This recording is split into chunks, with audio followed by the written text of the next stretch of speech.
বৰ্তমান সময়ত digital portal আৰু সামাজিক মাধ্যমত এনে এচাম মানুহৰ উদ্ভণ্ডালিৰ সৃষ্টি হৈছে।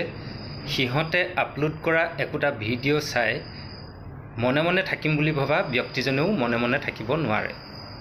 ইমানেই অশ্ৰাব্য সিহঁতৰ মুখৰ ভাষা, ইমানেই ধৃষ্টতা সিহঁতৰ মুখৰ ভাষাৰ জৰিয়তে সাংবিধানিকভাৱে নিৰ্বাচন কৰা এজন জনপ্ৰতিনিধি, এজন মুখ্যমন্ত্ৰীকো অতি নিকৃষ্ট ভাষাৰে সামাজিক মাধ্যমত অপদস্থ কৰাৰ উপৰি কোনো দল সংগঠন আদিও বাদ পৰি নাযায়। সিহঁতৰ ইমানেই ধৃষ্টতা যে কোন মানুহক কেনেধৰণে কথা ক'ব লাগে, কাক কেনে ব্যৱহাৰ কৰিব লাগে সেই বিষয়েও ন্যূনতম জ্ঞানকণ নাই। মই মূল কথাটো কোৱাৰ আগতে আপোনালোকে এই ভিডিঅ' ক্লিপটো এবাৰ চাওকচোন।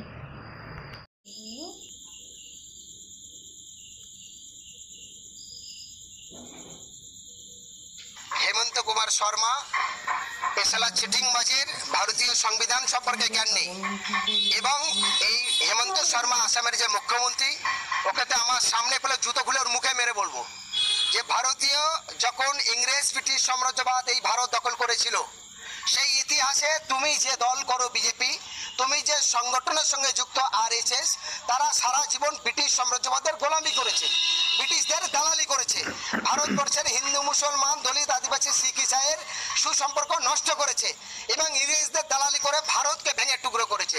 এক সময় ভারতের মধ্যে আসাম, ভারতের মধ্যে আপনার বাংলাদেশ, পাকিস্তান, পূর্ব পাকিস্তান, পশ্চিম পাকিস্তান, আপনার ইরাক, ইরান, আফগানিস্তান পর্যন্ত ভারতের সঙ্গে যুক্ত ছিল। এই বিচ্ছিন্নতা যে তৈরি হয়েছে তার মধ্যে ষড়যন্ত্রকারী কারা ছিল?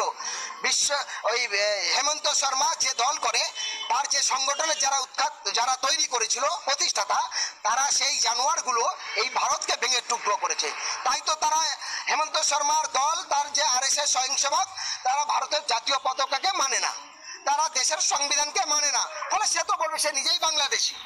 শুধু সে একা নয়, যদি ভালো করে দেখা যায় তো বিজেপির যদি বাংলা আসাম 100 জন লিডার থাকে তো 40 জন উদ্বাস্তু বাংলাদেশি। তারা ভারতের মায়া মহব্বত কি করে বুঝবে? তারা ভারতবর্ষের হিন্দু মুসলমান দলিত আদিবাসীর ভালোবাসা কি করে বুঝবে? ফলে তারা তো সারা জীবন দেশ ভাঙার কাজ করে গেছে, দেশ থেকে বিতাড়িত হয়েছে, তারা নিজেরা উদ্বাস্তু হয়েছে, আবার ভারতীয় মানুষকে উদ্বাস্তু করার পরিকল্পনা করছে। ফলে যারা ভারতের জন্য টন টন রক্ত দিয়েছে, হাজার হাজার মানুষ অনাথ এতিম হয়েছে, সেই ভারতবর্ষকে যারা ভাঙার চেষ্টা করছে, ওই হেমন্ত শর্মা যদি ওই জায়গার জনপ্রতিনিধি না থেকে সাধারণ মানুষের মধ্যে ঘুরে বেড়ায়, আমার মনে হয় হেমন্ত শর্মা আসামের মানুষের কাছে জুতোর বাড়ি খেয়ে তার মুখে ছাল উঠে যাবে। মানে এটাই মানবতা। বাংলাদেশের সঙ্গে ভারতের কোনো বিকল্প শত্রুতা নেই, কিন্তু বিষয় বলার এটাই যে বাংলাদেশে বলা হচ্ছে কাকে? মেহমুদ মাদানিকে, যিনি সর্বভারতীয় স্বাধীনতা সংগ্রামী জমিয়াত উলামাদের সম্পাদক, তার নামে বলা হচ্ছে বাংলাদেশি।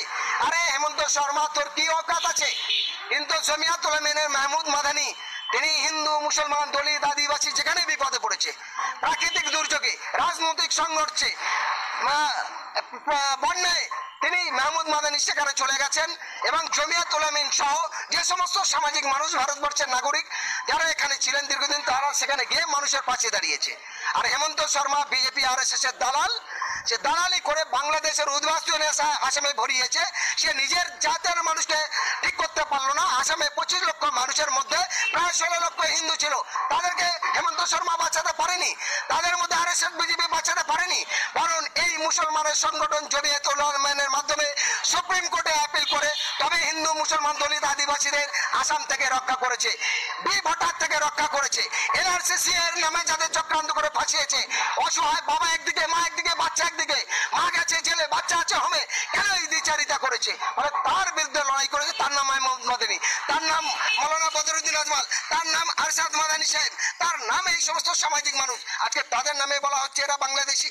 ফলে এই বাংলাদেশি আরএসএস এর দালাল বিজেপি এবং আপনার আরএসএস এবং তার সঙ্গে আছে এখানকার বাংলার তৃণমূলের নেতারা। ফলে তারা ঐক্যবদ্ধভাবে, জোটবদ্ধভাবে যেভাবে বাংলার মানুষের সঙ্গে দ্বিচারিতা করছে, আসাম বাংলার বাইরে নয়, আসামও বাংলা, সেখানেও বাংলা ভাষিত মানুষ।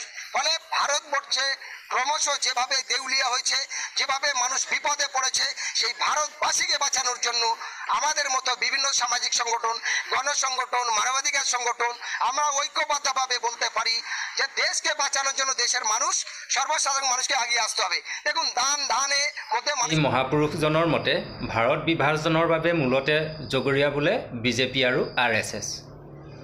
বিজেপি আৰু RSSৰ চক্ৰান্তৰ বাবেই ভাৰত বিভাজন হ'ল। আৰু তেওঁ লগতে ক'লে যে বিজেপিৰ 40% কৰ্মকৰ্তাই হ'ল বাংলাদেশী, সেয়ে সিহঁতৰ দেশৰ প্ৰতি কোনো স্নেহ বা মায়া নাই।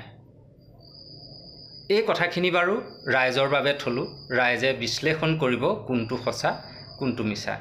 এতিয়া মূল কথা হ'ল এখন দেশৰ গৰিষ্ঠ সংখ্যক জনসাধাৰণে সাংবিধানিকভাৱে নিৰ্বাচন কৰি পঠোৱা এজন মুখ্যমন্ত্ৰীক অন্য এখন দেশৰ কোনো নামগুণ নথকা এজন ব্যক্তিয়ে এনেধৰণে সামাজিক মাধ্যমত চূড়ান্ত ধৃষ্টতা দেখুৱাই অপমান কৰাৰ সাহস ক'ত পালে? এই সাহস কোনে দিছে? এই সাহস নিশ্চয় আমাৰ মাজৰে কোনোবাজনৰ পৰা পাইছে। এটা কথা ঠিক, ইহঁতক যদি ইমানতে নাকি লগোৱা নহয়, ইহঁতৰ সাহস আৰু বৃদ্ধি পাব।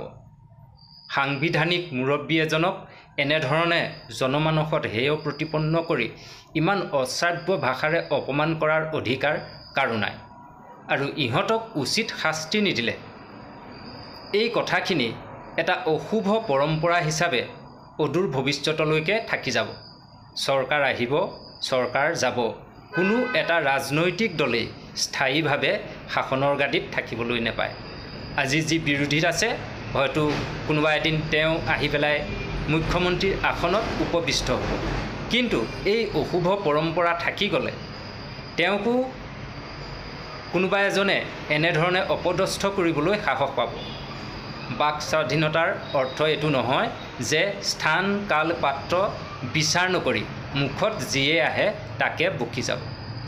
গতিকে কোনো ব্যক্তিয়ে বা কোনো ৰাজনৈতিক দলে আমি বিৰোধী পক্ষত আছোঁ, গতিকে মুখ্যমন্ত্ৰীক গালি পাৰিছে, আমাৰ কোনো আপত্তি নাই, এনে ভাৱত নাথাকি সকলোৱে এই ক্ষেত্ৰত বিহিত ব্যৱস্থা ল'বৰ বাবে আগবাঢ়ি আহিব লাগে। কিয়নো এই অশুভ পৰম্পৰাটো থাকিলে আজিৰ বিৰোধী পদত থকা যিজন ব্যক্তি এদিন মুখ্যমন্ত্ৰী হ'ব, সেইজনৰ মুখতো এনেধৰণে জোতাৰে কোবাম বুলি ক'ব পৰা এচাম মানুহ নিশ্চয় ওলাব।